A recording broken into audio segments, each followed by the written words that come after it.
Whether or not you feel that you're ready to go out and get clients for your new coaching practice, you first need to ask yourself a very important question. And this question will determine whether you truly are ready to coach other clients or not, because it really is a make or break question. Interestingly, this is also a question that you'll be asking of your clients, and you'll be very curious about the answer, because you'll know that a positive answer will help you to be successful with that client, and a negative one could actually put you in a really bad spot to achieve success with that client. So here's the question that you need to ask yourself. Are you coachable? Are you coachable? How will you know? Well, for one thing, because you've had a coach, or you've had a mentor, or you've had a trusted advisor who's given you feedback that was counter to the way that you saw yourself, or the way you perceived a situation.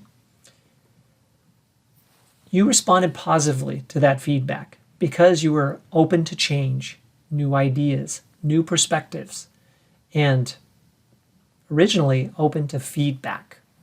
I want to share a story with you from my own experience a few years back.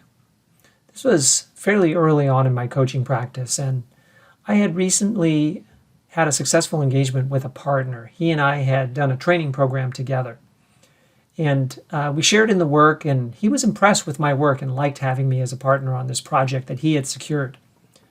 After the project was done, he shared some feedback with me, which was a little bit painful, but really necessary to hear. And it was this. He said, "Mike, you are really good.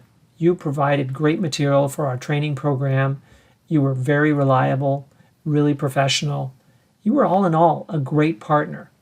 But there's something that I'm feeling that I need to share with you. And that is the presence that you have on the internet.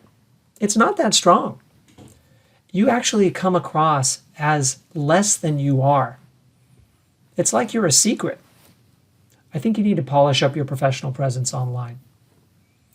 This was coming from a man who had great knowledge and extensive experience about what it takes to be successful online. So I knew that it wasn't coming from a person who really didn't know anything more than me. He knew a lot more than me. And he was sharing that feedback with me because he wanted to see me be more successful. He knew that I had the talent, but I didn't come across online the way that I should in order to get more business. So I took that feedback to heart. I was coachable and open to changing the way I was doing things. And since then, I invested heavily, worked with outside resources, and greatly improved my presence online. And it showed, because a few years afterwards, I spoke with this partner again, and he said, "Mike, you're doing a good job. I see that you've really elevated your presence online. You're putting more effort into it, and you're really coming across better. I'm glad that you invested and took my feedback to heart." Coachability doesn't have to happen over a long-term engagement. It can be a single moment of inspiration that causes you to do a 180 and really go in a different direction.